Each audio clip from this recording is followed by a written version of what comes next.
축복합니다. 아멘. 오늘 우리에게 주신 하나님 말씀은 에베소서 6장 12절부터 18절까지 말씀입니다. 에베소서 6장 12절부터 18절까지 말씀입니다.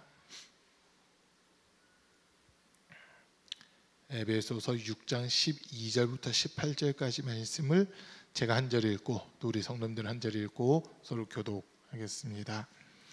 우리의 싸움은 인간을 적대자로 상대하는 것이 아니라 통치자들과 권세자들과 이 어두운 세계의 지배자들과 하늘에 있는 악한 영들을 상대로 하는 것입니다.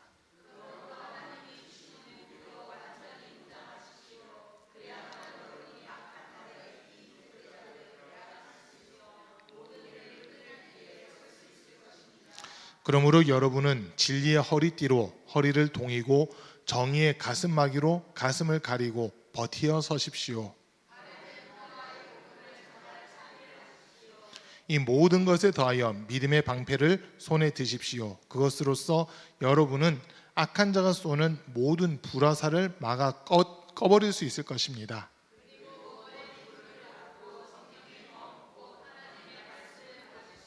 같이 읽습니다.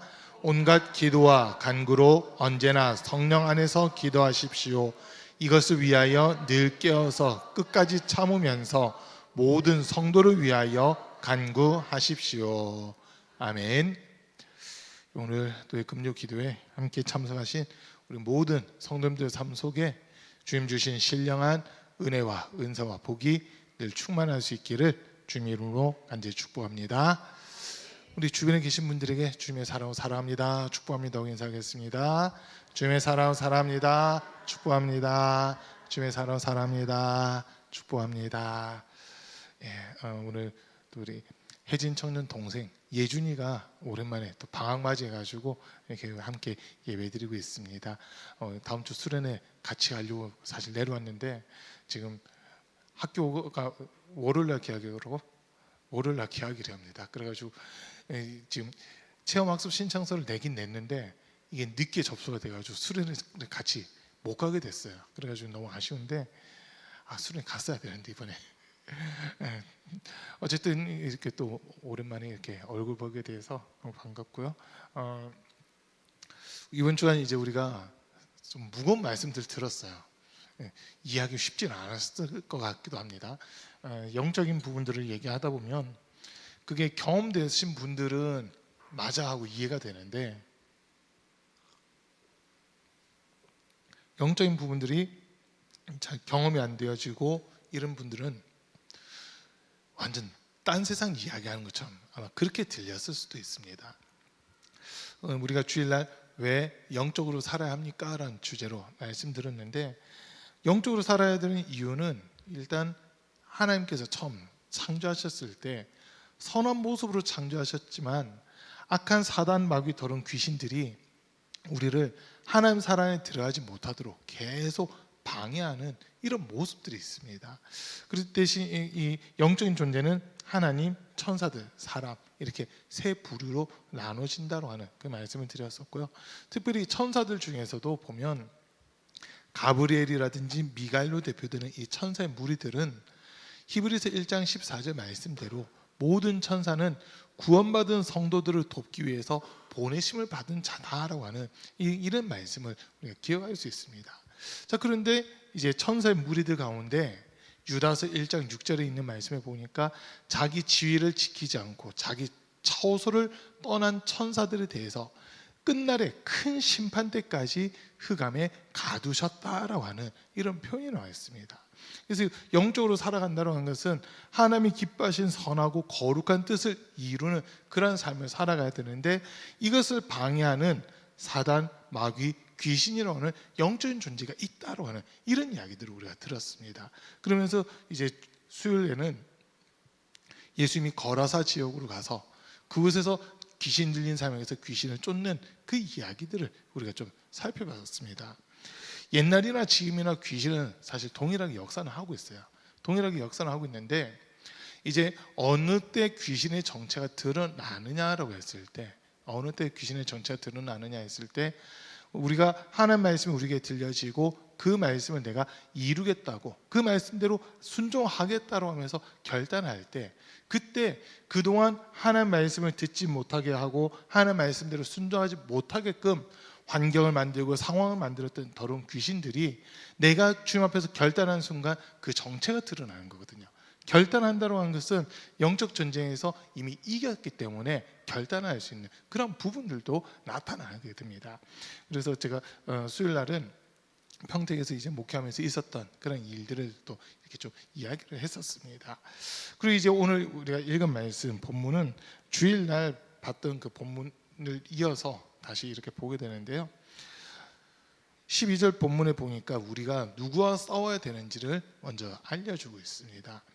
우리의 싸움은 인간을 적대자로 상대하는 것이 아니라 통치자들과 권세자들과 이 어두운 세계의 지배자들과 하늘에 있는 악한 영들을 상대로 하는 것입니다 라고 이렇게 우리가 알려줍니다. 내가 누구와 싸워야 되는지를 알아야 그에 대해서 대응도 할 수 있고 전술도 짤 수 있고 그리고 공격도 할 수 있는 그런 부분들이 이렇게 나타납니다. 이번에 올림픽 하는데 지금 우리나라가 되게 잘하고 있더라고요.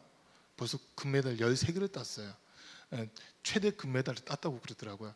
근데 앞으로 금메달을 딸 가능성이 있는 종목들 이렇게 하니까 한 6개 정도를 더 딸 수가 있대요. 태권도에서 지금 2개 더 딸 수 있다고 그러고요. 그리고 근대 5정도 2개인가 딸 수 있고 높이뛰기 우상혁 선수도 지금 가능성이 있다고 그러고 몇 개 이렇게 지금 상당히 가능성이 있다고 하는 그런 이야기들 많이 듣게 돼요. 그저께인가요? 박태준 선수 금메달 이렇게 땄잖아요. 그 체급에서 사실 제일 잘한다고 했던 사람이 이대훈이라는 사람이거든요. 근데 이대훈 선수조차 올림픽에서는 금을 한 번도 못 땄어요. 그 사람이 얼마나 잘했냐면 그 체급에서 세계 랭킹 1위인데 1년 동안 경기를 한 번도 안 뛰어도 1위를 그대로 유지할 수 있는 그 정도의 점수를 가지고 있다고 그러더라고요. 그런데 그 이대훈조차 금메달을 따지 못했는데 이번에 그 박태준이라고 창준이랑 동갑인 애가 금메달을 딴 거예요. 2004년생이라고 그러더라고요. 와, 근데 보니까 준결승에서 세계 랭킹 1위랑 붙었는데 이겼어요. 우리 8강이 좀 힘들게 이겼고 준결승에서는 정말 큰 점수 차로 이렇게 이겼잖아요. 그 모습들을 이렇게 봤거든요. 와, 이렇게 이길 수 있었던 게 어디서 나왔을까 이렇게 혼자 그런 걸 생각하면서 봤는데 보니까 이 사람하고는 반드시 붙는다 그 준비를 한 것 같아요. 프랑스 사람하고 8강에서 붙었던 프랑스 선수랑은 좀 고전을 했거든요. 겨우 이겼잖아요. 겨우 이겼는데 4강에서 붙었던 랭킹 1위인 선수한테는 보니까 이 사람하고는 어디서 붙더라도 붙는다라고 하는 그 생각을 했던 것 같아요. 그러다 보니까 그 랭킹 1위인 선수가 하는 공격술이라든지 이런 것들을 계속 보고 이럴 때 내가 이렇게 대응해야 되겠구나, 이렇게 공격해야 되겠구나, 그걸 준비를 잘 해가지고 나왔다, 이게 많이 느껴졌었거든요. 마지막 결승에서도 보니까 결승에 올라온 선수는 오히려 좀 약한 선수인데도 그 선수도 이제 다르게 부상으로 중간에 결국 기권을 하게 됐지만 어쨌든 그 모습들을 보면서 이 겨루기라고 하는 게 상대가 잘하는 공격들을 내가 알고 있으면 그것에 대해서 방어도 할 수 있고 또 그 다음 내가 어떻게 공격할 건지 그런 것들을 이렇게 전술이라고 하는 것이 나온다는 거거든요. 만약 내가 누구와 싸워야 되는지 그조차 모르고 있으면 그 사람이 어떤 성향으로 공격하는지 어떤 방식으로 어떤 루트로 공격하는지 그걸 전혀 모르다 보면 일방적으로 당하는 경우들이 있어요.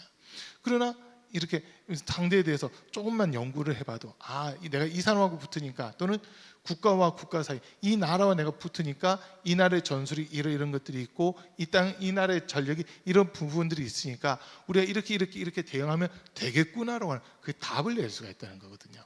지금 말씀이 그거예요. 우리가 누구와 싸워야 되는지를 알아야 된다라고 하는 거거든요. 누구와 싸워야 되는지 알아야 돼요. 우리의 씨름은 혈과 육을 상대하는 게 아니다라고 하는 이 말씀을 먼저 주고 있습니다. 사람과 사람 사이에 보면 이제 우리가 사람이고 우리 속에 성격이라고 하는 것도 있고 그리고 기질이라고 하는 것도 있고 막 이런 여러 부분들 있잖아요.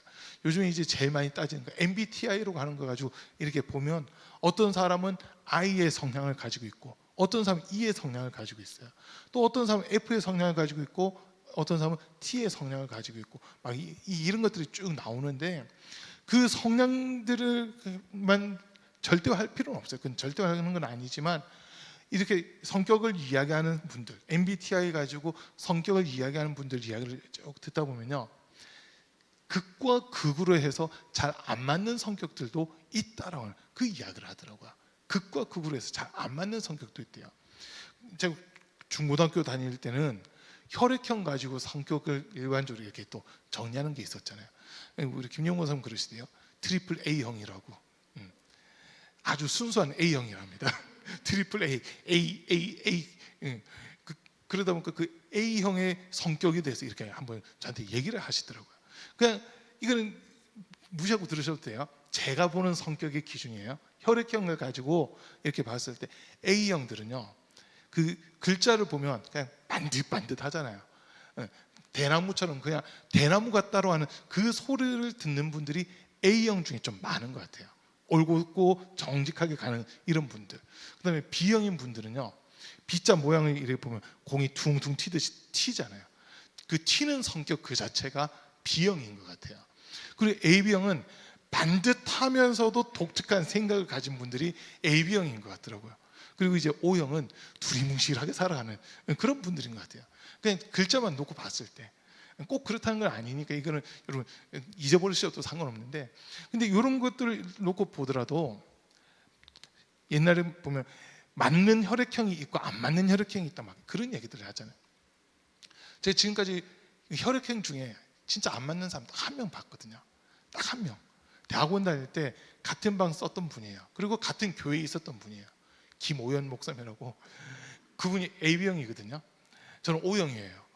생활 패턴이라든지 사고 방식이라든지 저랑 맞는 게 하나도 없어가지고 2년 동안 기숙사 같은 방 쓰면서 계속 부딪혔어요. 계속 부딪히고 진짜 와, 어떻게 이렇게까지 부딪힐 수 있나 할 정도였거든요. 왜냐면 제가 그 사람을 이해를 못하고 있었고 또 그분도 저를 이해하지 못하고 있었고, 그러다 보니까 서로 그냥 생활 패턴도 달라, 사고 방식도 달라, 계속 부딪히는 거예요. 근데 심지어 같은 교회였거든요. 전 중고등부 담당, 그 친구 목사님은 초등부, 유년부 담당, 막 이러면서 어쨌든 또 협력해서 같이 해야 될 부분들이 있는데 계속 이게 부딪히는 그런 부분들이 있었어요. 그런데 나중에 돼가지고는 이제 조금 이해를 하고 나니까 협력자가 되기 시작하더라고요. 이 사람이 이렇게 생각할 때 이 부분이 비니까 이 부분은 내가 메꿔줘야 되겠다. 서로 이제 그런 관계가 되는 그런 부분들이 있었거든요. 근데 이해하기 전까지는 계속 부딪히니까 이게 좀 힘들더라고요. 근데 이해하기 시작하면서부터는 이런 부분이 있었구나, 이런 부분이 있구나 인정하고 이해하기 시작하니까 이제는 같이 가는데 불편한 게 아니라 어떻게 하면 더 서로 도와줄 수 있고 어떻게 하면 서로 세워줄 수 있을까, 요거까지 생각할 수 있는 그런 부분들이 있었던 거거든요. 그걸 보면서 지금 나를 상대하는 자가 누군지, 그리고 이 자가 어떤 전략을 가지고 나에게 다가오고 있는지 우리가 그것만 알아도 사실 이 싸움은 이기는 싸움입니다. 영적 전쟁은 적을 알면, 그러니까 옛말이 틀린 게 없는 게 지피지기면 백전백승이다라고 하는 그런 말 하잖아요. 적을 알고 나를 아는 거예요. 적의 무기를 알고 내 무기를 알고, 적의 장점을 알고 내 장점을 알고, 적의 약점을 알고 내 약점을 알고, 이런 것들을 알고 나면 약점에 대해서는 보완해 나가고 강점은 더 발전시키면서 싸워 나갈 수 있는 그런 부분들이 생긴다고 하는 거거든요. 그래서 우리 싸움의 대상은 사람을 상대하는 게 아니라는 거예요. 사람에 대해서는 성경 딱 한마디 합니다. 사랑해야 될 대상. 사람은 믿을 대상도 아니에요. 사실 죄송해요. 전 여러분 못 믿습니다. 저는 하나만 믿습니다. 왜냐하면 모든 사람은 우리가 사랑해야 될 대상이지 믿음의 대상은 아니거든요. 믿음의 대상은 하나님 한 분밖에 없어요. 이게 인정되시죠? 믿음의 대상은 하나님 한 분밖에 없어요. 그러면 사람들에 대해서는 하나님도 말씀하시고 예수님도 말씀하신 게 서로 사랑하라고 하는 거거든요. 예수님께서는 좀 어렵게까지 말씀하셨어요. 원수를 사랑하고 너를 핍박한 자를 위해 기도하라라고 하는 이런 말씀까지 하시면서 사람은 우리가 사랑해야 될 대상이다라고 하는 것을 우리가 알려주십니다. 그런데 우리가 육체를 가지고 있다 보니까 사실 미운 사람이 없을 수는 없을 거예요. 혹시 나는 이 세상에 미운 사람 아무도 없어요 이런 분 계세요? 어떤 할머니 막 그랬다잖아요. 교회에서 이걸 물으니까 저요 하고 어떤 할머니가 손을 번쩍 들더래요. 대단하십니다. 어떻게 하면 미운 사람이 아무도 없을 수 있어요? 물어보니까 내가 미워하던 사람들 다 죽었어 이러고 그랬거든요. 다 죽고 나니까 미워하는 사람이 더 이상 없어졌다 막 그런 얘기인데, 우리는 그게 아니라 사람에 대해서는 하나님께서 나를 사랑해 주셨다는 그것을 먼저 인정하고 이웃을 사랑하는 그 자리로 가야 된다고 한 겁니다. 그러면 이제 오늘 본문에서 이야기하는 우리의 싸움의 대상, 권세, 정사, 이게 이제 소위 정치라고 하는 것과 세상의 권력이라는 것, 이런 것들을 다 의미하는 겁니다. 이런 것들과 함께 세상의 어둠의 주관자들, 하늘 위의 악한 영들이라고 지금 이렇게 표현을 하고 있습니다. 예수 믿는다고 하는 것은 세상 권세와 또 부딪혀가는 그런 과정이거든요. 지금은 뭐 종교의 자유가 있고 신앙의 자유가 있고 이러지만 초대교회 때만 놓고 보더라도 핍박이 어마어마하게 심했습니다. 그런데 참 우리가 성경을 읽다 보면요, 로마서도 그렇고 디모데전서도 그렇고 뭐라고 붙어 있냐면 임금들을 위해 기도하라고 되어 있습니다. 왜? 우리가 평안하게 신앙생활을 하기 위해서는 이 임금들이 하나님을 두려운 마음을 가지고 바른 가치관을 가질 때 우리가 평안한 가운데서 신앙생활을 할 수 있는 것이, 이 임금들이 하나님을 대적하는 마음을 조금이라도 가지게 되면 예수 믿는 것 때문에 엄청난 박해와 핍박이 따르기 때문에 임금들을 위해 기도하라고 하는 이런 말씀까지 주시는 겁니다. 대적하는 게 아니라 그들이 하나님 앞에 바르게 설 수 있도록, 나라를 이끌어가는 통치자들이 하나님 앞에 바르게 설 수 있도록 그것을 위해 기도하다 보면 이 사람들이 복음도 받아들이고 정말 하나님의 뜻도 알면서 바른 길을 갈 수 있는 그 길들이 열리게 된다는 거거든요. 초대교회 때 교회가 세상을 향해서 사실 못되게 한 건 없어요. 오히려 사도행전에 있는 모습들을 놓고 보면 자기 소유를 다 팔아서 가난한 자들에게 나눠줄 정도로 교회에서는 내 것 주장하지 않고 우리 주변에 특히 예수 믿는 성도들 가운데 도움이 필요한 사람이 누가 있을까? 공동재산으로 형성해서 내 거라고 소유하지 않고 주장하지 않고 필요한 사람들에게 그냥 때를 따라 나눠주면서 같이 믿음이 자라갔던 그런 모습들이 있었잖아요. 근데 그 모습이 사람들이 칭찬을 듣기 시작하다 보니까 주인께서는 구원받는 사람을 날마다 더하게 하시는 그 은혜를 더해 주셨다는 거거든요. 그게 초대교회의 모습이었습니다. 그러니까 세상은 교회를 억누르고 박해하고 핍박을 했지만 오히려 교회는 세상 속에서 빛과 소금의 역할을 더 잘 감당해 나가다 보니까 더 많은 사람들에게 선한 영향력을 끼치는 그런 모습을 보였던 거거든요. 그래서 세상과 우리가 싸우는 것이 아니라 세상의 권세 잡은 자들과 싸워야 되는데 겉으로 볼 때는 그들에게 더 잘해야 돼요. 속으로 이제 영적인 전쟁들이 이루어지는 이런 부분이라는 거죠. 또 이 세상의 어둠의 주관자들, 여러분 이 부분이 중요합니다. 어둠의 주관자들과 우리가 싸워야 되는데 왜 어둠의 주관자들과 싸우냐? 우리는 빛에 속한 자들이거든요. 저와 여러분들은 참 빛이신 예수님을 구주로 영접했기 때문에 세상의 어둠의 주관자들과 싸워서 어둠을 물리치고 세상에 예수 그리스도의 복음의 빛을 전파하는 그런 우리가 돼야 된다고 한 겁니다. 그리고 더 중요한 거, 하늘 위에 있는 악한 영들을 상대합니다라고 되어 있습니다. 그러니까 악한 영들은 이제 주일날도 설명했고 수요일날도 설명했는데 사단, 마귀, 귀신 이 존재들을 하늘에 있는 악한 영이다라고 그렇게 표현하고 있습니다. 그렇게 이제 우리가 싸움을 하기 위해서 갖춰야 되는 것이 있는데 하나님의 전신갑주를 입으라라고 하는 이 말씀을 우리에게 주십니다. 전 항상 그렇게 외우고 있었거든요. 하나님의 전신갑주를 입으라고 외우고 있었는데 말씀이 딱 깜짝 놀랐어요. 그러므로 하나님이 주시는 무기로 완전히 무장하십시오라고 이렇게 돼 있거든요. 말이 어려워요. 더 어려워진 것 같아요. 이게 그냥 하나님의 전신갑주를 입으라, 얼마나 간단하고 명료합니까? 근데 하나님이 주시는 무기로 완전히 무장하십시오. 이 군대에서 쓰는, 차라리 군대에서 쓰는 용어로 완전 무장하십시오, 그냥 이렇게 하면 좋겠는데 이것도 아니고 저것도 아니고 좀 표현이 애매하게 돼 있어요. 그래서 오늘 그냥 제가 입에 익숙한 대로 그냥 설교를 할게요. 하나님의 전신갑주를 입으라는 겁니다. 머리부터 발끝까지 하나님이 주신 그 무기들로 무장을 하라고 하는 그런 의미거든요. 이제 우리 하나하나 살펴보겠지만 이 무기들을 왜 장착해야 되느냐, 이것만 알면요, 마귀가 공격하고자 하는 그 방법들이 정확하게 나와 있는 거거든요. 14절 말씀 먼저 볼게요. 그러므로 여러분은 진리의 허리띠로 허리를 동이고 라고 되어 있습니다. 진리의 허리띠라고 하는 이거거든요. 자, 지금 여기서 이제 두 가지 단어가 계속 복합적으로 나와요. 하나는 진짜 이 기능적인 부분이고, 그리고 하나는 외적으로 보이는 부분이라고 보시면 될 것 같아요.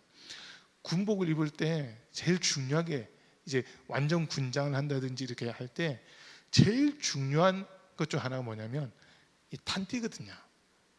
탄띠인데 허리에 딱 차는 그 탄띠가 있어요. 일반 전투복 입는 그 허리띠가 하나 있고, 탄띠를 맬 때 이 보면 한 두께가 10cm, 15cm 정도 되는 이런 띠를 허리에 한 번 더 딱 차게 되거든요. 그거 왜 차요 했더니 이게 허리를, 군인들의 그 허리를 딱 받쳐준다는 거예요. 그러면서 더 크게 다칠 수 있는 상황 속에서도 이거 하나 때문에 다치지 않고 버틸 수 있는 그 힘이 주어진다라고 하는 그런 이야기를 합니다. 요즘 단지들은 옛날 거랑 또 많이 바뀌었어요. 디자인도 바뀌고 기능들이 좀 많이 바뀌었던데, 옛날에는 그 탄띠에 대검집이 하나 있고요. 대검집이 이렇게 있고, 그리고 앞에 탄창, 그 탄창집이 또 있어요. 총에 꼽는 그 탄창 3개에서 6개의 탄창을 꼽을 수 있게끔 그렇게 돼 있거든요. 그리고 이 위에는 이제 랜턴이라든지 호루라기라든지 이런 것들 이렇게 걸 수 있게끔 돼 있는데, 아무튼 그런 게 이 기본적으로, 제일 기본적으로 그걸 장착을 해야 돼요. 그걸 아무리 땅을 다 잘 입었어도 이거 하나 안 찾으면 힘을 발휘하지 못하는 그런 부분들이 있다는 거거든요. 자, 그런데 앞에 붙어 있는 수식어가 중요한데 진리의 허리띠라고 되어 있습니다. 자, 여기서 이제 우리는 마귀의 공격 무기가 뭔지를 깨닫는 거예요. 진리의 거짓, 진리와 반대되는 게 마귀의 무기거든요. 진리와 반대되는 게 마귀의 무기예요. 그러니까 우리에게 이 마귀가 이런 무기를 사용하니까 이거를 가져야 된다, 이게 알려주는 게 하나님의 전신갑주입니다. 요한복음 8장 44절 한번 띄워주시고요. 요한복음 8장 44절입니다. 한번 같이 읽어봅니다. 너희는 너희 아비 마귀에게서 났으니 너희 아비의 욕심대로 너희도 행하고자 하느니라. 그는 처음부터 살인한 자요, 진리가 그 속에 없으므로 진리에 서지 못하고 거짓을 말할 때마다 제 것으로 말하나니 이는 그가 거짓말쟁이요 거짓의 아비가 되었음이라. 아멘. 지금 보세요. 중간쯤에 보니까 그 속에 진리가 없으므로, 진리가 그 속에 없으므로 진리에 서지 못하고 거짓을 말할 때마다 제 것으로 말하나니 라고 하는 이 표현이거든요. 진리의 반대말이 뭐냐 했을 때 거짓이라는 겁니다. 그러니까 이 마귀가 거짓을 할 수밖에 없는 이유가 있어요. 그거는 자기가 가지지 못했기 때문에 거짓말을 하는 거거든요. 가졌으면 자기가 가진 권세를 보여주면 되잖아요. 그런데 자기가 가지고 있던 권세들을 빼앗겨 버렸고 그것들을 박탈당했기 때문에 사실은 아무것도 없어요. 그런데 사람들을 위협해야 되고 사람들을 속여야 되는 거예요. 그 일을 하려고 보니까 자기가 쓸 수 있는 무기가 거짓밖에 없다는 거예요. 그럼 거짓을 이길 수 있는 유일한 힘은 진리밖에 없습니다. 진리 또는 진실, 이것만이 거짓을 이길 수 있는 유일한 방법이거든요. 거짓이라고 하는 게 참 교묘하더라고요. 한번 거짓이 시작되잖아요. 그러면 이 거짓을 만회하기 위해서 또 다른 거짓말을 해야 돼요. 그리고 이 두 개의 거짓말을 만회하기 위해서 또 다른 거짓말을 해야 되거든요. 그런 게 악순환이 됩니다. 악순환이 돼요. 그리고 몇 번만 이게 지나가고 있잖아요. 내가 무슨 거짓말 했는지조차 몰라요. 무슨 거짓말 했는지조차 몰라요. 그런 일들이 일어나거든요. 그런 걸 보면서, 그러나 진리는 어느 때든지 그대로 얘기를 하잖아요. 어느 때든지. 그래서 거짓은 상황에 따라서 내용이 바뀌고 환경에 따라서 내용이 바뀌는데, 진리는 어떤 환경, 어떤 상황에서도 변하지 않고 그대로 가는 거, 그게 진리라고 하는 거거든요. 그리고 요한복음 1장에 있는 표현대로 보면 진리는 예수 그리스도로부터 나온다라고 하는 이 말씀을 우리에게 주고 있습니다. 진리는 예수 그리스도로부터 나와요. 그러니까 예수 그리스도는 어제나 오늘이나 영원토록 변함없으신 분, 이렇게 우리가 말할 수 있잖아요. 진리로 했을 때는 변함이 없어야 되거든요. 한동안은 천동설이 진리처럼 받아들여졌어요. 그죠? 그런데 코페르니쿠스에 의해서 지동설이 주장이 되잖아요. 그때 보면 지구가 네모난 걸로 생각을 하고 있었거든요. 그러다 보니까 어느 끝까지 가다 보면 뚝 떨어져서 우주의 미아가 된다, 이런 생각들이 처음에 있었다고요. 그러나 그게 이제 하늘이 움직이는 것이 아니라 지구가 움직인다라고 하는 지동설이라고 하는 것이 주장됐을 때, 처음에는 지동설을 주장했던 몇몇 사람들이 말도 안 된다면서 그냥 일방적으로 죽임 당했거든요. 죽임 당해요. 그러나 시간이 지나서 보니까 지동설이 맞거든요. 천동설이 아니라 지동설이 맞다, 이게 받아들여지잖아요. 지동설이 맞다 하는 것과 함께 그 다음 나오는 게 뭐냐면 지구는 둥글다라고 하는 게 나오는 거예요. 이렇게 의견들이 나오거든요. 그러니까 그전엔 지구가 네모냈는데, 네모나다고 사람들이 생각했던 거죠. 그런데 과학이 발전하고 막 하면서 실질적으로 밝혀진 것은 네모난 것이 아니라 지구는 둥글고, 또 하늘이 움직이는 것이 아니라 지구가 움직이고 있는 그런 것들이 발견이 되잖아요. 그러면서 지금 현재 과학적으로 증명된 진리는 지동설과 지구가 둥글다라고 하는 거, 이런 것들이 발견이 되는 겁니다. 그러니까 이런 것 사실들이 발견되기 전까지는 그럴 거야라고 하면서 소위 설이에요. 설. 하늘이 움직일 거야, 막 이런 설들만 남아 있는데 그거는 진리가 될 수 없는 겁니다. 시대가 바뀌면 세상의 이치라고 하는 거는 새로운 이론이 나오게 되면 그 전에 있던 이론은 파기가 되는 거거든요. 새로운 이론이 나오면 그 전에 거는 파기가 돼요. 그 전에 있던 이론은, 이 이론이 나오기 전까지는 진리로 받아들여졌는데, 새로운 이론이 나오면 그 전에 거는 진리가 아닌 거로 이렇게 되어버리거든요. 이게 세상일 겁니다. 그러나 하나님이 우리에게 주시는 것은 영원토록 변하지 않는 겁니다. 하나님의 뜻, 여러분 바뀔까요? 안 바뀔까요? 하나님은 뜻을 변개치 않는 분이시라고 하셨잖아요. 모든 사람들이 구원받기를 원하시고서 하나님은 우리에게 정말 진실한 모습을 보여주시는데, 독생자이신 예수님을 주기까지 세상을 사랑하셨다. 이거는 불변의 진리가 되는 겁니다. 그러니까 그 진리는 어떤 거짓을 갖다 대더라도 이 진리를 넘어뜨릴 수 없는 이런 모습이라는 거거든요. 그래서 저와 여러분들은 진리로 무장을 해야 되는 겁니다. 거짓을 이기기 위해서는 진리의 영, 진리의 말씀이 우리 가운데 있어야지만, 이건 거짓이야, 이거는 잘못됐어라고 한 것을 바르게 나타낼 수 있다는 거거든요. 이제 어저께 우리 동준이가 검정고시 2차 시험을 봤어요. 1차 시험에서 다 합격했는데 내신 성적을 조금 더 잘 받게 하려고 어제 이제 1차 시험 때 조금 성적이 부진했던 과목들을 시험을 봤거든요. 잘 봤더라고요. 전체 해서 1차, 2차 전체 해서 7과목을 봤거든요. 7과목 봤는데 딱 3개 틀렸어요. 7과목 합해서 3개 틀렸어요. 제일 많이 틀린 게 하나 틀린 거예요. 3과목이에요. 하나 틀린 게 3과목인데, 이제 이 정도 되면 검정고시에 대한 문제를 딱 내면 얘는 자기가 어느 정도 답을 다 가지고 있기 때문에 다 풀 수 있고 설명할 수 있어요. 그죠? 근데 만약에 딱 커트라인만큼만 점수를 받았다고 한다면 그 다음번 문제 내보세요.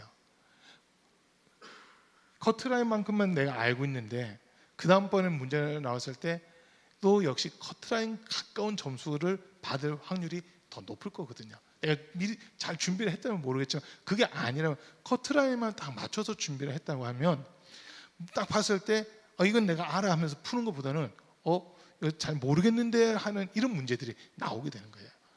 모든 문제 답을 내가 다 알고 있으면요, 문제를 봤을 때 이거는 이렇게 하면 되네 하면서 바로 풀이 과정들이 나오거든요. 근데 그런 풀이 과정이라든지 답을 내가 모르고 있으면 암만 보고 머리를 굴려도 풀이 과정이 생각이 안 나는 그런 경우들이 있잖아요. 비슷한 거예요. 진리가 우리 속에 딱 있으면 이게 참인지 거짓인지 이게 분별이 된다는 거거든요.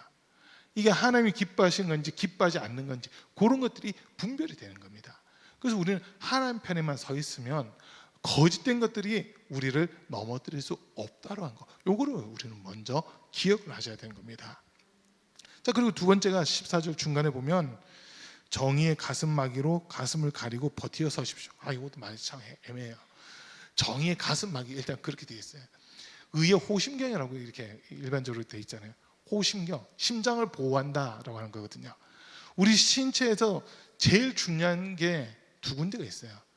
하나, 사람이 살았다 죽었다 그걸 판단하는 기준이 딱 두 개더라고요. 하나는 심장이 멈췄을 때 사망했다 죽었다라고 얘기하고요. 또 하나는 뇌가 죽었을 때 그 뇌사라고 그러잖아요. 뇌사 상태가 되면 이거는 살 가망성이 없기 때문에 지금 심장이 뛰고 있어도 뇌사는 죽은 거다라고 그렇게 인정하거든요. 이 두 개가 제일 중요한 기관이라는 거예요. 생명과 직접적으로 연결되는, 살았다 죽었다를 판단할 수 있는 기준은 먼저는 심장이 뛰고 있느냐, 그리고 뇌파가 움직이고 있느냐, 뇌가 움직이고 있느냐, 이 두 가지로 사람이 살았다 이걸 판단하게 되잖아요. 지금 호심경이라는 것은 사람들이 전쟁을 하면, 이 옛날이니까 이 당시 전쟁을 하면 사람들이 제일 많이 노리는 거, 한 방에 사람을 죽여야 된다, 이 생각들이 강하거든요. 왜? 칼이라든지 창을 쓰기 때문에, 칼과 창을 쓰기 때문에 그것으로 한 방에 죽일 수 있는 곳이 어딜까, 이거를 많이 연구를 해요. 그러다 보니까 제일 확실하게 사람을 죽이는 거는 심장을 찔러 죽이는 거거든요. 심장을 공격하는 거예요. 그러다 보니까 이 심장의, 항상 군인들이 입는 모든 옷은 심장을 최대한 보호하게끔 그렇게 만들어지고 있습니다. 우리나라도 지금 현재 군인들도 보면 방탄복, 방탄조끼 같은 거 이렇게 입잖아요. 요즘 방탄복 되게 좋더라고요.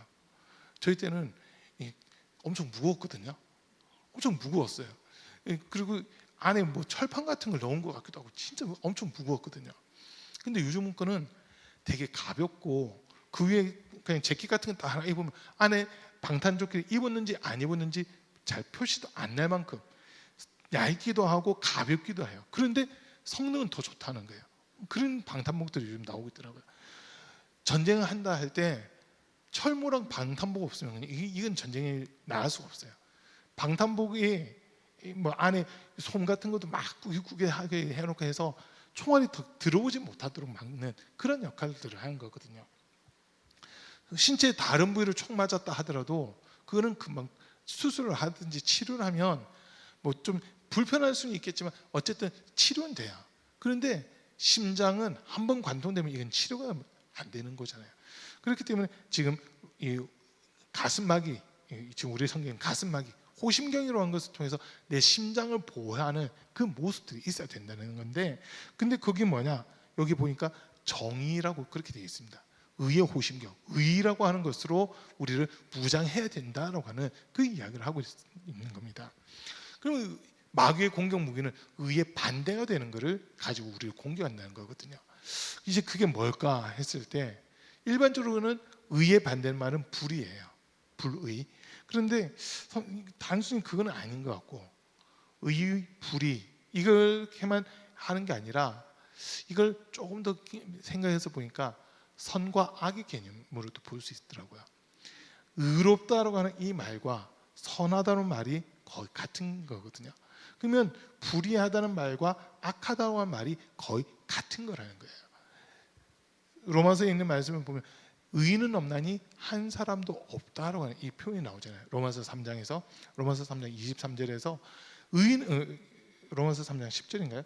의인은 없나니 한 사람도 없다라고 하는데, 이 세상에 있는 모든 사람들은 사실 다 불의한 자고 하나님을 찾지도 않고 하나님께 가까이 나가지도 않는 이런 사람들이라는 거예요.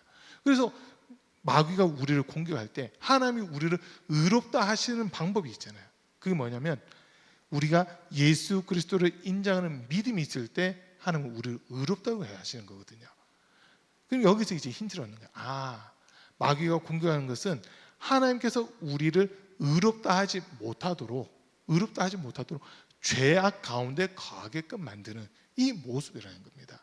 그러니까 지금 의의 호심경이라고 하는 거, 정의의 가슴막이, 이거는 말을 바꿔서 하면은 하나님께서 보실 때 의롭다라고 인정할 만한 것이 없도록 만드는 거예요. 그러니까 죄악 가운데 거하면서도 내가 죄를 짓고 있는지, 이게 죄인지 죄가 아닌지조차 구분하지 못하고 살아가고 있는 그런 모습들, 이것이 마귀가 공격하는 무기가 되는 겁니다. 분명 우리 모습은 죄인이지만 하나님께서 우리를 의롭다고 하시면 누가 우리를 정죄하겠느냐라고 로마서 8장에서 이야기하잖아요. 하나님이 우리를 위하시면 누가 우리를 대적하리요, 누가 우리를 하나님의 사랑에서 끊을 수 있겠느냐라고 하는 이런 말씀을 하면서 하나님이 우리를 의롭다 해주시는 그 부분이 있거든요. 그러니까 지금 마귀는 하나님 앞에 어떤 일을 하느냐, 계속해서 우리를 참소하는 일을 한다는 겁니다. 하나님, 이영훈이라는 성도 보십시오. 절대 의롭지 않습니다. 하나님께 선물 받고 하나님께 인정받을 만한 게 하나도 없습니다 하면서 하나님을 계속 이렇게 참소해 가지고 경록해 하는 그 일들을 하고 있다는 거예요. 우리를 직접 공격한다기보다는 어떻게 보면 하나님께 참소하면서 우리를 더욱더 나쁜 사람으로, 죄인으로 이렇게 만들어 가지고 우리에게 이제 죄의식 또는 죄책감, 이런 것들을 계속 생각나게끔 해서 부끄러워서 두려워서 하나님 앞에 서지 못하게끔 하는 이런 일들을 한다고 하는 겁니다. 그런데 우리는요, 우리가 뭔가를 열심히 했기 때문에, 뭔가를 잘했기 때문에 하나님이 의롭다고 하시는 것이 아니라, 오를 의자, 그 글자 한자로 되어 있는 걸 보세요. 나 위에 양이 있는 거예요. 이 모습을 보고 하나님 옳다라고 하시는 거거든요. 그러니까 근데 나의 모습을 보니까 손에 창을 가지고 있는 거예요. 내 손에 든 창으로 위에 있는 양을 찔렀을 때 하나님 그것을 의롭다라고 인정해 주시는 그 모습이거든요.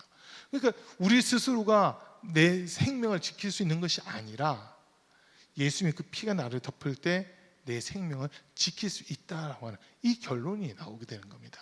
그래서 우리는 의의 호심경 또는 정의의 가슴막이라고 했을 때는 우리 스스로가 의로운 것이 아니라 하나님께서 우리를 의롭다라고 해주시는 이 부분을 우리는 생각할 수 있게 되는 그 부분입니다.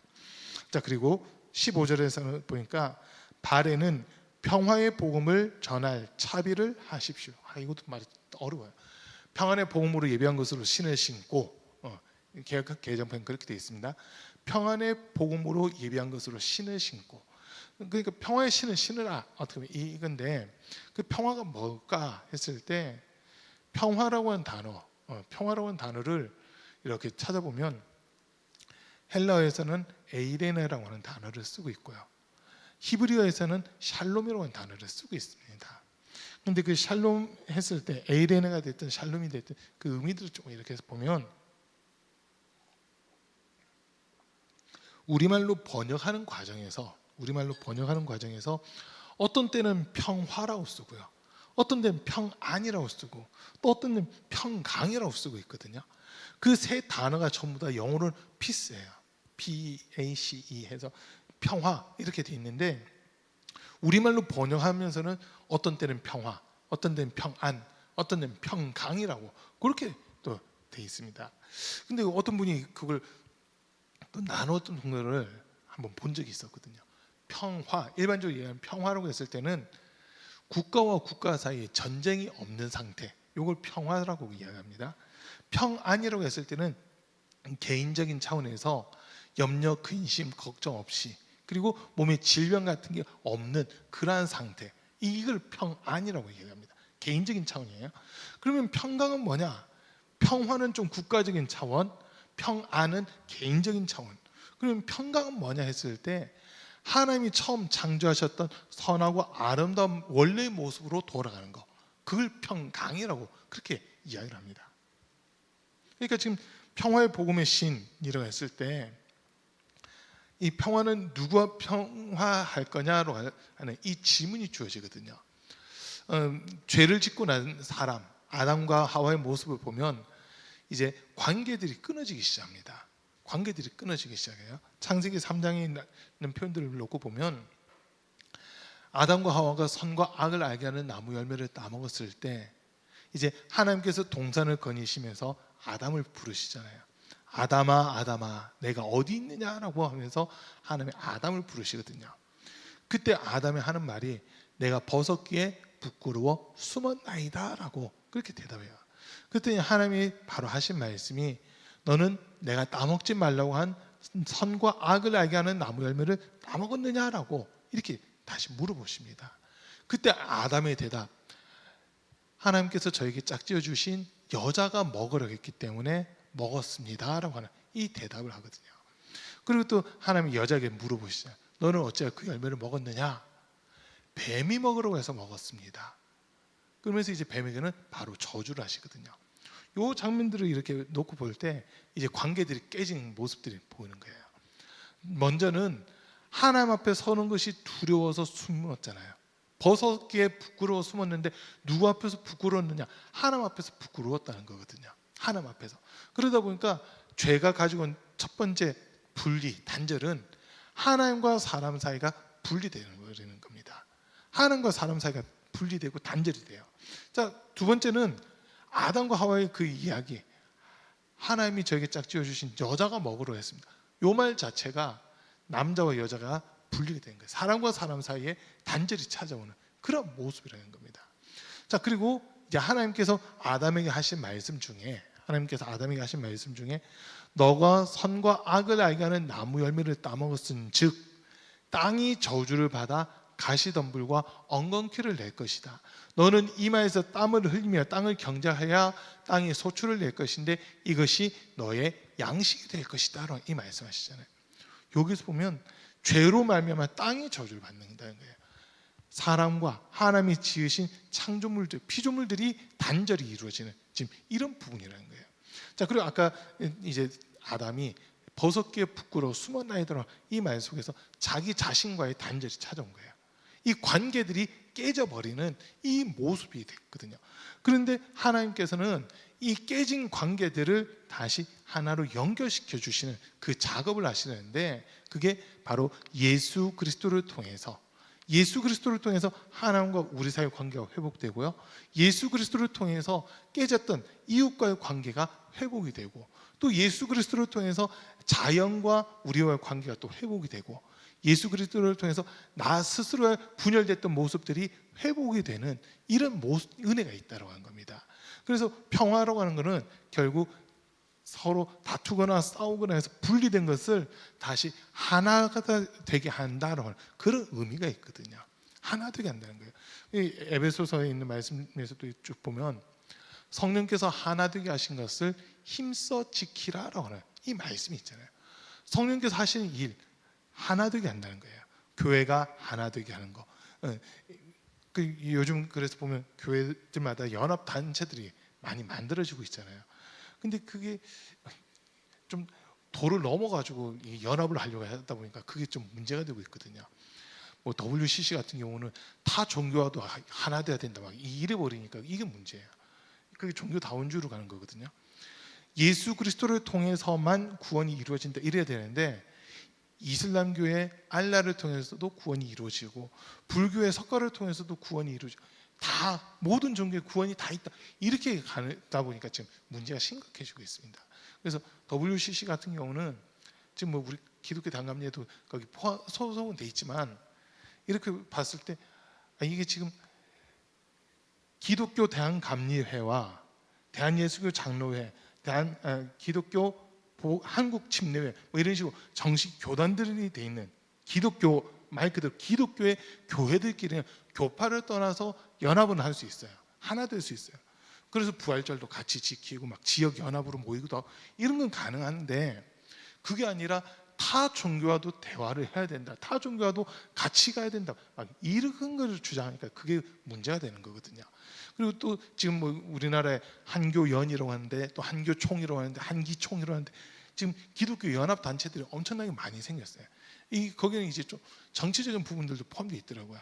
누가 더 주도권을 가지고 다른 교단과 이렇게 이야기를 주도해 나갈 거냐 막 그런 부분들이 있는데 그거 떠나서 사실 우리가 받은 은혜, 우리를 구원해 주신 하나님의 사랑 그것만 가지고 이야기하면 되거든요. 근데 누가 주도권을 가질 거냐, 이거 가지고 싸우다 보니까 한기총, 한교총, 한기연, 한교연 이런 단체들이 계속 생겨나는 지금 좀 그런 모습들이 있습니다.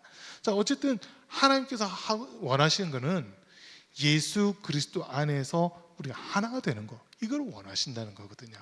그래서 믿지 않는 자들에게는 지금 주님과 분리가 되어 있지만 그들에게 복음이 전파될 때 그들도 주님과 하나가 되고 우리와도 하나가 될 수 있는 이런 모습들, 그게 평화의 복음을 전할 차비, 평화의 복음을 신발, 뭐 이렇게 우리가 표현할 수 있는 그런 부분들이 됩니다. 자, 그리고 16절 말씀에 보면 이 모든 것에 대하여 믿음의 방패를 손에 드십시오. 그것으로서 여러분은 악한 자가 쏘는 모든 불화살을 막아 꺼버릴 수 있을 것입니다. 이제 믿음의 방패, 이렇게 우리가 얘기하는 부분인데, 이 믿음의 방패에 대해서는 지금 설명이 좀 필요합니다. 왜냐하면 이 당시 무기를 놓고 봤을 때 방패라고 하는 게 엄청 커요. 한 1m 50cm 정도 돼요, 높이가. 그리고 폭은 한 1m 가까이 이렇게 된다고 해요. 60cm에서 1m 뭐 그 사이 되는데, 나무를 가지고 틀을 짜고 그 위에다가 이제 가죽을 붙여요. 근데 그 가죽을 물을 잔뜩 먹여 가지고 가죽을 붙여 놓거든요. 이유는 적군들이 불화살을 쏠 때 이 방패를 든 사람들이 앞장서서 딱 방패를 몇 개만 쌓으면 우리 군인들을 보호하는 거예요. 그리고 불화살도 있지만 이게 물이 움푹 젖은 그 가죽이라든지 손뭉치라든지 이런데 불화살이 딱 꼽히면 그 불을 그냥 꺼버리잖아요. 물이 불을 꺼버려서 더 이상 우리 군에 피해가 가지 않게끔 하는 그런 모습이라는 거거든요. 그러다 보니까 방패를 몇 개만 이렇게 쌓아도, 옆으로 쌓고 위로 해서 두 겹으로 해서만 쌓아도 우리 군대 수십 명을 보호할 수 있는 그런 무기가 된다는 거예요. 그러다 보니까 이 방패 든 사람들은 상당히 힘센 사람들이 방패를 들었습니다. 무거우니까. 상당히 무겁기 때문에 혼자 들 수 없어서 뭐 두 사람이 방패를 하나 든다든지 이런 일들이 많이 있었던 거예요. 그런데 그러다 보니까 문제가 뭐냐, 앞에 안 보이잖아요. 앞에 하나도 안 보이거든요. 요즘 나오는 방패, 경찰들 가지고 있는 방패 보면 투명 방패가 돼 있어요. 플라스틱으로 해서 이거 강성을 되게 강하게 해가지고 플라스틱으로 돼 있는데 앞에서 누가 막 때리고 하더라도 그 이제 보이니까 그거를 막아서면서 앞으로 전진해가, 이런 모습들이 요즘 돼 있거든요. 근데 옛날에는 그 투명한 거 만들 수가 없으니까 나무가 이게 두꺼운 거에다가 거기다 가죽 입히는데 물을 흠뻑 적신 그 가죽을 덮어 씌우고, 이렇기 때문에 이 방패 자체가 상당히 무거웠다라고 하는 겁니다. 자, 그런데 믿음의 방패라고 했을 때 그러면 마귀가 우리를 공격하는 게 믿음의 반대말이거든요. 믿음의 반대말이에요. 그리고 믿음의 반대말은 의심입니다. 의심. 예수님이 이제 제자들과 함께 갈릴리 호수를 배를 타고 건너가시는데 예수님께서 피곤하셨는지 배 고무를 베개 삼고 이렇게 주무시게 돼요. 주무시는데 배가 막 풍랑이 일면서 배가 흔들리고 배가 거의 뒤집힐 지경까지 갑니다. 그 배에는 최소한 갈릴리에서 어부 생활을 했던 6명 이상의 제자들이 있었거든요. 최소한 6명의 제자들은 어부 출신이고 갈릴리에서 어부 생활을 했기 때문에 이 정도 파도는 우리가 버틸 수 있어, 어떻게 보면 그런 마음을 가졌을 수도 있어요. 그러나 파도가 점점 거세지고 배가 막 뒤집어질 지경까지 되니까 예수를 막 깨웁니다. 막 깨우면서 주님, 우리의 죽게 된 것을 돌아봐 주십시오 라고 하면서 예수를 막 깨워요. 그러니까 예수님이 일어나셔서는 바람과 파도를 꾸짖으심에 잔잔해지잖아요. 이때 이 제자들이 두려워서 이분이 누구시길래 바람과 파도까지 이분의 말씀을 듣느냐라고 하면서 수근수근 됩니다. 그때 예수님 하신 말씀이 믿음이 적은 자들아 왜 의심하였느냐라고 하면서 제자들을 책망하시는 그 모습이 있거든요. 또 이제 베드로가 무리를 걸었을 때도 그 바람과 파도를 보고 물속에 빠졌을 때 예수님께서 베드로를 책망하시면서 믿음이 적은 자 왜 의심하였느냐라고 하는 그 말씀하시잖아요. 이 두 사건을 통해서 알 수 있는 게 믿음의 반대말은 의심이구나라고 하는 부분입니다. 믿음의 반대말은 의심이에요. 그러면 마귀는 지금 우리에게 어떻게 공격하느냐? 믿음은 들음에서부터 나며 들음은 그리스도의 말씀으로 말미암는데 말씀 들을 때 저게 진짜야? 저걸 어떻게 믿어? 이런 의심들을 우리에게 심어준다는 거예요. 그런 의심들을 심어준다는 겁니다. 성경을 믿음 없는 사람들이 성경을 읽으면 제일 첫 번째 말, 에이씨 이게 뭐야? 창세기 1장 1절 딱 읽고 그냥 책을 덮어버립니다. 믿음 없는 사람들은. 태초에 하나님이 천지를 창조하시냐 인정할 수가 없거든요. 왜냐하면 학교에서 배운 건 이 진화론을 배웠잖아요. 진화를 배웠어요. 그리고 더 나아가서 빅뱅이라고 하는 거, 우주 폭발에 의해서 만들어졌다. 우연히 지구가 만들어지고 우연히 우주가 만들어졌다라고 하는 그런 이론들을 배웠거든요. 그러다 보니까 하나님이 천지를 창조하셨다 이 말이 그냥 부딪혀 버리는 거예요. 이 말 자체가 부딪히는 거예요. 처음에 세상에는 땅이 혼돈하고 공허함이 흑암이 깊음 위에 있었다. 그리고 하나님의 영이 수면 위에 운행했다. 이 말 보면서도 사람들은 책을 딱 덮어버립니다. 말도 안 된다 막 이래버립니다. 과학자들이 하는 얘기가 물이 있고 빛이 있고 산소가 있고 뭐 몇 개가 이래 있으면 거기서 폭발작용 딱 했을 때 지구가 만들어진다 이렇게 얘기를 하거든요. 몇 가지 그 제일 기본적인 요소 세 가지인가 네 가지만 있으면 이게 화학작용을 일으키면서 폭발한다라고 그렇게 가르치다 보니까 그런 가르침을 받은 사람들이 성경 보면 믿을 수 없는 책 이렇게 되잖아요. 믿을 수 없는 책이라 돼요. 그런데 저와 여러분들은 어때요? 성경 말씀 읽으면 창세기 1장 1절과 2절 말씀을 읽고 나면 여러분 어떠세요? 에이 이런 게 어디 있어? 1번 2번 아멘. 어떠세요 여러분? 아멘이십니까? 태초에 하나님이 천지를 창조하신 에이 그런 게 어디 있어? 1번 태초에 하나님이 천지를 창조하시냐? 아멘. 2번 여러분 어떠세요?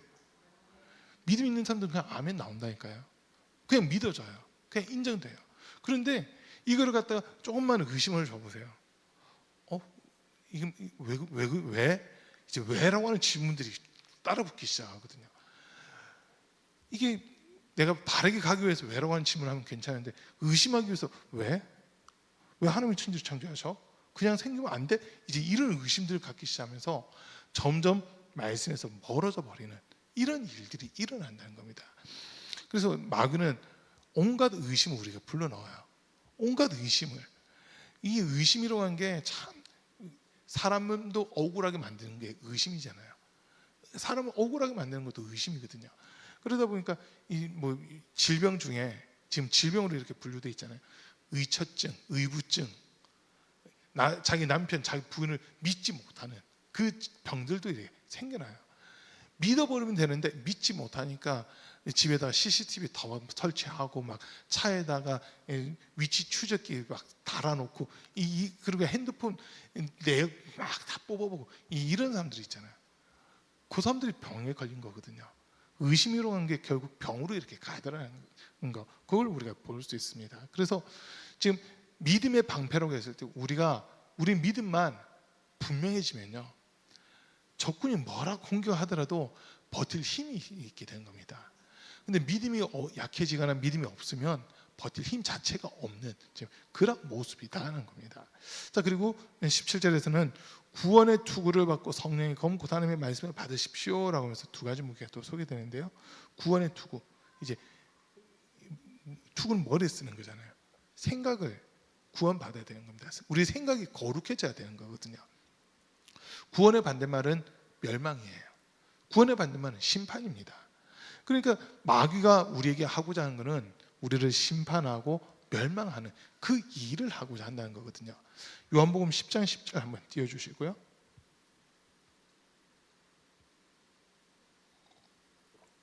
요한복음 10장 10절입니다. 같이 읽습니다. 도둑이 오는 것은 도둑질하고 죽이고 멸망시키려는 것뿐이요, 내가 온 것은 양으로 생명을 얻게 하고 더 풍성히 얻게 하려는 것이다.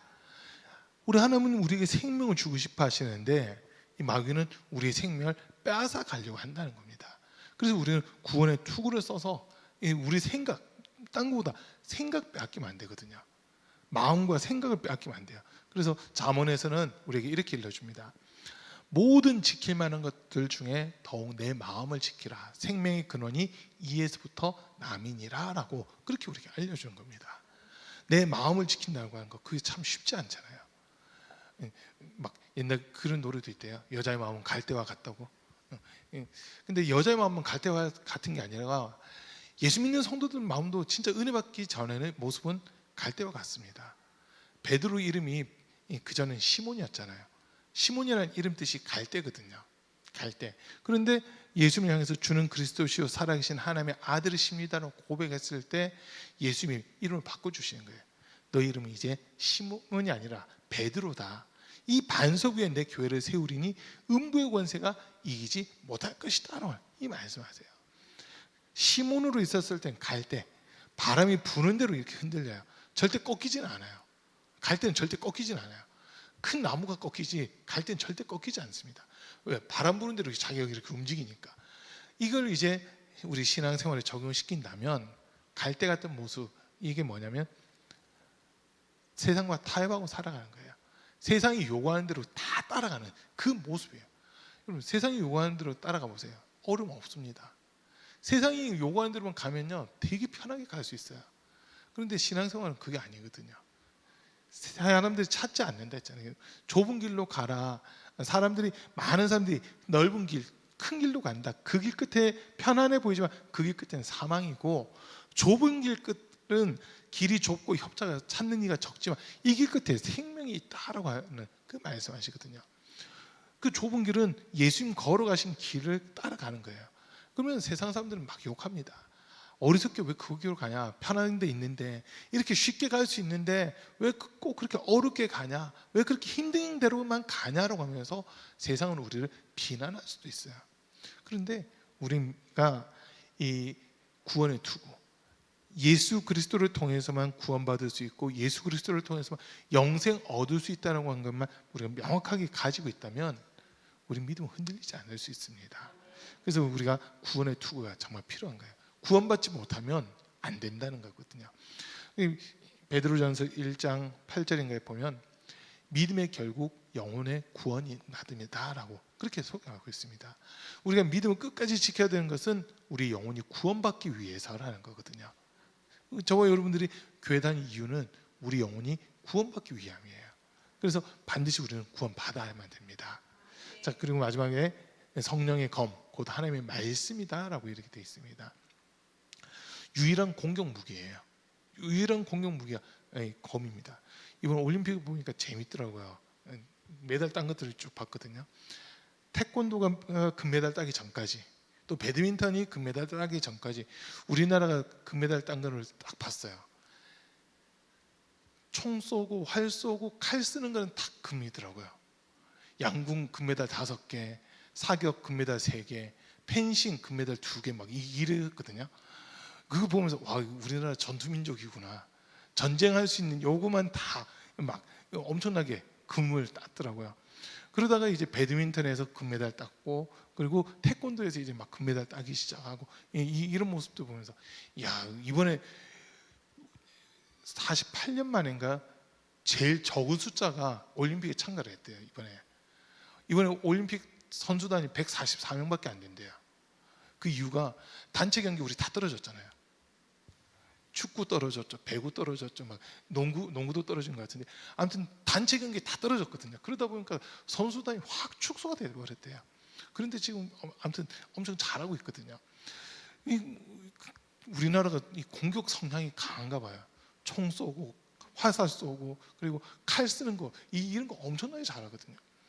여러분, 배드민턴도 무시 못합니다. 이게 스매싱 딱 했을 때 배드민턴 그 셔틀콕이라고 하는 게 있잖아요. 거기 무게가 2g인가 3g밖에 안 되거든요. 근데 시속이 이게 210km가 넘게 나온대요. 탁구공이라든지 골프공 이런 것들 아무리 세게 쳐도 150을 못 넘긴다고 그러거든요. 그런데 이 셔틀콕은 210km가 넘게 나온대요. 그거를 또 받아치고 하는 게 어마어마한 그건데, 어쨌든 지금 이 마귀를 대적하면서 우리가 공격할 수 있는 유일한 무기는 하나님의 말씀밖에 없습니다. 마귀는요, 세상 이론, 세상 이치, 세상의 가치, 그걸 가지고 우리 계속 공격하거든요. 그래서 하나님의 말씀을 못 듣게끔 하고 하나님의 말씀을 가지지 못하게끔 하고 있어요. 그러나 우리는 하나님의 말씀을 통해서 영생함을 얻고 믿음을 갖고 성령 충만까지 갈 수 있다는 거거든요. 히브리서 4장 12절입니다. 히브리서 4장 12절입니다. 같이 읽습니다. 하나님의 말씀은 살아있고 활력이 있어 좌우의 날선 어떤 검보다도 예리하여 혼과 영과 및 관절과 골수를 찔러 쪼개기까지 하며 또 마음의 생각과 뜻을 판단하나니. 내 마음속에 하나님의 말씀이 있으면 마귀를 능히 대적할 수 있습니다. 자, 예수님을 공생애를 시작하실 때 마귀가 와서 시험을 하잖아요. 마귀가 예수님을 시험해요. 돌로 떡을 만들어 먹어라. 그러니까 사람이 떡으로만 살 것이 아니요 하나님의 입에서 나오는 모든 말씀으로 살 것이니라 하면서 신명기 8장에 있는 말씀을 예수님이 인용해가지고 마귀를 이기세요. 성전 꼭대기에서 뛰어내려봐라. 천사가 너를 받아줄 것 아니냐. 시편에 있는 말씀을 인용해가지고 주 너의 하나님을 시험치 말라 하셨느니라 하면서 또 말씀을 얘기해요. 세 번째는 온 천의 영광을 보여주면서 내게 한 번만 엎드려 절하라. 그러면 이 모든 영광을 내가 너에게 주겠다 했을 때 예수님께서는 주 너의 하나님만 섬기고 그에게만 경배할지니라라고 하는 말씀으로 마귀를 이기시거든요. 그렇게 말씀으로 마귀를 이겼을 때 더 이상 마귀가 예수님을 공격하지 못하고 떠나고 천사가 예수님을 수종 들더라라고 하는 이 말씀이 이렇게 기록되어 있습니다. 자, 금방 읽었던 말씀처럼 하나님의 말씀은 살아있거든요. 활력이 있어요. 좌우의 날에서 어떤 것보다도 예리해서 혼과 영과 및 관절과 골수까지 찔러 쪼개면서 우리를 새롭게 만드는 그 일을 하나님의 말씀이 한다는 겁니다. 요한복음 6장에서 보면 예수님이 이제 오병 이후로 5천 명 먹인 다음에 어려운 말씀을 좀 하세요. 내 살은 참된 양식이고 내 피는 참된 음료다. 내 살을 먹고 내 피를 마신 자가 영생을 얻는다. 이런 이야기들을 쭉 하시잖아요. 예수님 자기 자신이 하늘로부터 내려오는 살아있는 떡이라고 하시면서 자기를 먹으라고 하는 그 이야기를 했을 때 사람들이 어렵도다라고 하면서 예수님 곁을 많이 떠나갑니다. 많이 떠나가요. 그때 이제 예수님의 제자들이 물어보시는 겁니다. 왜 니들도 가려고? 이렇게 물어보시거든요. 그러니까 베드로가 영생의 말씀이 주님께 있는데 우리가 어디를 가겠습니까? 라고 하면서 끝까지 예수님에게 붙는 그 모습들이 있어요. 그걸 보면서 주님의 입에서 나온 말씀, 주님께서 우리에게 주신 이 말씀이 진짜 우리를 살릴 수 있는 가장 강력한 힘이구나라고 하는 이거를 이제 깨닫게 되는 겁니다. 어떤 분들은 그런 얘기 하시더라고요. 최고의 방어는 최상의 공격이다. 최상의 공격이 최고의 방어다라고 하는 그 이야기를 하시는 분들이 있어요. 그러면 오늘 우리가 이 말씀 본게서 전신갑주를 갖추고 있는 6가지 무기들 중에 진짜 우리에게 있어야 되는 게 뭐냐 했을 때 하나님 말씀입니다. 마귀가 우리를 막 공격하려고 해도 우리가 하나님 말씀이 하나만이라도 바르게 붙잡고 있으면 마귀의 공격을 능히 이길 수 있는 이런 모습이 된다는 거거든요. 자, 그리고 오늘 마지막 18절 말씀에 보면 온갖 기도와 간구로 언제나 성령 안에서 기도하십시오. 이것을 위하여 늘 깨어서 끝까지 참으면 모든 성도를 위하여 간구하십시오라고 하는 이 이야기입니다. 하나님의 전신갑주를 쭉 다 이야기를 했는데 지금 마지막에는 전신갑주는 아니지만 기도해야 된다는 이 말씀이 하고 있잖아요. 왜 갑자기 이 말씀이 덧붙였을까? 그러면서 19절 읽지는 않았는데 19절에서도 보면 또 나를 위하여 기도하기를 내가 입을 열 때에 하나님께서 말씀을 주셔서 담대하게 복음의 비밀을 알릴 수 있게 해달라고 하십시오. 자신을 위해 기도해달라고 하는 이 부탁까지 지금 들어와 있어요. 그러면 지금 무기 중에서 공격할 수 있는 유일한 무기는 하나님의 말씀이고 전신갑주들을 6가지 다 이렇게 통틀어서 온전히 이것을 사용할 수 있는 방법이 뭐냐 했을 때 그게 기도라는 거거든요. 성령 안에서 기도할 때 이 하나님의 전신갑주들을 능수능란하게 다룰 수 있는 이 힘이 생긴다라고 한 겁니다. 요즘에 집에서 이제 한 번씩 보면 아이들이 과일을 깎아 달래요. 제 아내가 바쁘면 저보고 과일 좀 깎아주세요 이러거든요. 그럼 제가 과일 깎아요. 저 사과 잘 깎습니다. 깎으면 이 안 끊고 쭉 깎으면 한 1m 30cm, 1m 50cm 정도까지 깎이더라고요. 그 모습 보고 우리 학준이가 자기도 사과를 한번 깎아보겠대요. 그래서 잘할 수 있냐 하니까 잘할 수 있대요. 그 칼을 줬거든요. 한번 줘봤어요. 과도를 어떻게 하냐면요. 사과 깎을 때 왼손 칼 대고 사과를 잡고 오른손 하면서 엄지 손가락으로 이렇게 살짝 누르면서 이렇게 가야 되잖아요. 엄지 손가락으로 칼날 누를 생각 안 하고 그냥 칼집만 이렇게 잡고 폭폭 이렇게 잘라내는 거예요. 과일을 깎는 게 아니라 삐져내더라고요. 썰어내고 있더라고요. 그래서 알려줬어요. 그렇게 하는 게 아니라 엄지손가락 앞을 살짝 누르면서 이렇게 가야 과일이 깎이는 거야 하고 한번 알려줬거든요. 그랬더니 그 다음번에 이제 흉내를 내다가 한 바퀴 딱 하더니 못하겠어, 아빠 다시 깎아주세요 이러는 거야. 근데 그걸 또 옆에서 용준이가 봐버렸어요. 용준이가 보더니 자기도 깎고 싶대 하는 거예요. 그러니까 학준이 이제 저한테 들은 걸 가지고 용준이한테 설명해 준 거예요. 칼 잡고 칼날 끝부분에 살짝 손이 달랑말랑하면서 이렇게 해야 된다 했더니 얘도 역시나 칼집을 잡고 그냥 퍽퍽 해버리더라고요. 안 깎이는데 막 이러는 거예요. 이게 뭐냐면 내 손에 익숙할 만큼 훈련이 돼야 되는 거잖아요. 훈련이 돼야 되는 거예요. 훈련을 안 하고는 익숙해질 수가 없거든요. 하나님의 전신갑주 최신 무기들이 있어도 그 무기를 사용할 수 있는 사람이 그 무기를 능수능란하게 사용해야 전쟁에서 이길 수 있는 겁니다. 다윗이 골리앗과 싸우러 나갈 때 보세요. 사울이 자기 갑옷을 입혀줬거든요. 근데 이때까지 다윗은 한 번도 갑옷을 입어본 적이 없어요. 갑옷이 불편해요. 몇 걸음 걸어보니까 그냥 쿵 넘어지고 몇 걸음 걸어보니까 쿵 넘어지고 막 이러잖아요. 자기가 쓸 수 없어요. 아무리 좋은 갑옷이라도 내가 훈련되지 않고 익숙지 않으면 아무 데도 쓸 수가 없다는 거예요. 그런데 이제 나중에 다윗이 장군이 되고 이랬을 때는 그 갑옷을 어쩔 수 없이 입게도 하지만은 이제 그 갑옷이 자기에게 익숙해지기 시작하니까 전쟁에 나갈 때마다 이기는 이런 모습들이 나타나는 거거든요. 오늘 전신갑주도 비슷한 겁니다.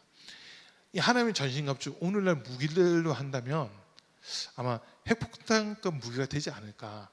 아주 정교하고 막 이런 무기예요. 제가 1998년도에 국군의 날 행사를 참가했거든요. 그때 이제 건군 50주년 해가지고 되게 크게 행사를 했어요. 와, 전 보병들만 참석했는 줄 알았더니 기계와 부대들도 다 나와가지고 미사일이라든지 이런 것들까지 같이 대통령 앞을 다 지나가는 거예요. 근데 저희는 뭐 무기가 얼마나 비싼지 그때는 개념이 없는데 무기 하나 이렇게 미사일 같은 게 하나 날라 차에 실어서 이렇게 오는데 장교들이 그냥 우와 저 강남 아파트 한 채 지나간다 막 이러더라고요. 미사일 한 대가 3억이 넘는다는 거예요. 3억 4억 그 당시에 미사일 한 발 그렇게 비싸요. 깜짝 놀랐거든요. 그렇게 비싼 미사일이라도 그걸 쏘는 사람이 익숙지 못하면 오사격을 하게 돼요. 오발을 하게 돼요. 요즘에 뭐 그 미사일 같은 것들이 전자 그 GPS가 다 탑재가 돼가지고 컴퓨터도 따다다다 해서 목표 지점 그 좌표를 정확하게 딱 찍어버리면 거기로 그냥 무조건 날아가게끔 돼 있잖아요. 근데 이 컴퓨터 이걸 잘 작동을 하지 못하고 좌표를 엉뚱한 데 찍어버리면 그 미사일은 그 엉뚱한 데로 날아간다는 거거든요. 똑같아요. 하나님의 전신갑주라고 이 무기 이 당시로 봤을 때 최신식 무기라고 봐도 돼요. 최고의 좋은 그런 무기들이라고 봐도 돼요. 그런데 좋은 무기를 가지고 있어도 그것을 다룰 수 있는 사람이 없으면은 그 무기는 다 그냥 전시품만 되는 거거든요. 전시품이 돼요. 누군가는 이 무기들을 잘 다뤄야 되는데 누가 그 무기들을 다룰 수 있느냐 했을 때 기도하는 사람들이 이 하나님의 전신갑주라는 무기들을 능수능란하게 다룰 수 있다고 하는 겁니다. 오늘 우리에게 주신 말씀이 이거예요. 우리 사랑하는 성도님들, 우리가 신앙생활을 한다고 한 것은 하루하루의 삶이 영적 전쟁의 연속입니다. 영적 전쟁의 연속이에요. 그런데 우리는 육신을 가지고 있다 보니까 사실 영적인 존재들을 이길 수는 없어요. 뭐 숫자로 이렇게 본다면 하나님을 가리키는 숫자가 7이라고 그러고 천사들을 가리키는 숫자가 5라고 그러고 6이라고 그러고 사람을 가리키는 숫자가 5라고 그러거든요. 그러니까 단순 숫자만 놓고 보면 5는 6보다 작잖아요. 5는 6을 못 이기는 거예요. 그리고 6은 7을 못 이기는 거고요. 그런데 우리가 비록 5지만 우리가 6이라고 하는 천사의 숫자를 이길 수 있는 방법은 더 큰 숫자 7이라고 하는 하나님의 숫자가 우리에게 덧입혀지면 6을 이길 수 있는 거거든요. 지금 우리에게 이걸 가르쳐 주신 거예요. 영적 전쟁은 내가 뭔가 혼자 열심히 한다고 해서 되는 것이 아니라 성령 안에서 기도할 때 영적 전쟁을 이길 수 있는 힘이 생긴다라고 하는 겁니다. 우리가 영적으로 살아가는 제일 좋은 방법, 주일날도 말씀드렸지만 하나님의 말씀과 기도로 거룩해지는 겁니다. 하나님의 말씀과 기도가 내게 계속 공급되면 우리 영혼이 날마다 새로워지고 우리 영혼이 힘을 얻게 되는 거거든요. 힘을 얻어요. 그러면 영적 전쟁도 날마다 이길 수밖에 없는 그 모습이 된다라고 하는 겁니다. 마지막으로 성경 한 군데만 보고 마칠게요. 요한 1서 5장 4절입니다. 요한 1서 5장 4절. 요한 1서 5장 4절 5절 두 절 볼게요. 같이 읽습니다. 무릇 하나님께로부터 난 자마다 세상을 이기느니라. 세상을 이기는 승리는 이것이니 우리의 믿음이니라. 예수께서 하나님의 아들이심을 믿는 자가 아니면 세상을 이기는 자가 누구냐. 저와 여러분들을 하나님의 용사, 군사로 불러주셨어요. 우리가 이기는 게 아니라 주님이 이미 이기셨기 때문에 우리는 주님 편에만 서 있으면 된다는 거거든요. 끊임없는 전투가 또 있을 수 있겠지만 그 전투도 역시 하나님의 말씀과 기도로만 우리가 제대로 무장하고 있으면 하나님이 우리가 허락하신 이 전신갑주를 이용해서 마귀의 괴계를 능히 대적할 수 있고 이길 수 있는 그런 우리 성도의 삶이 된다라고 한 겁니다. 그래서 날마다 이기고 승리하는 우리 성도들 되시길 바라고, 아까 우리 마지막 찬양했던 거 오직 너 하나님의 사람아 한번 찬양 부르고 이제 기도하도록 하겠습니다.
전신갑주를 내게 다하여 주셔서 영적 전쟁 날마다 이기고 승리할 수 있는 복된 삶이 되게 주장하여 주옵소서.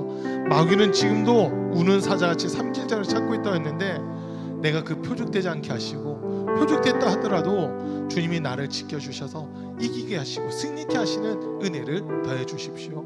죄를 이기고 세상을 이기고 마귀를 이기는 성도의 삶이 되게 해달라고, 능력 있는 삶이 되게 해달라고 우리 주의 세 번 부르고 함께 기도하겠습니다.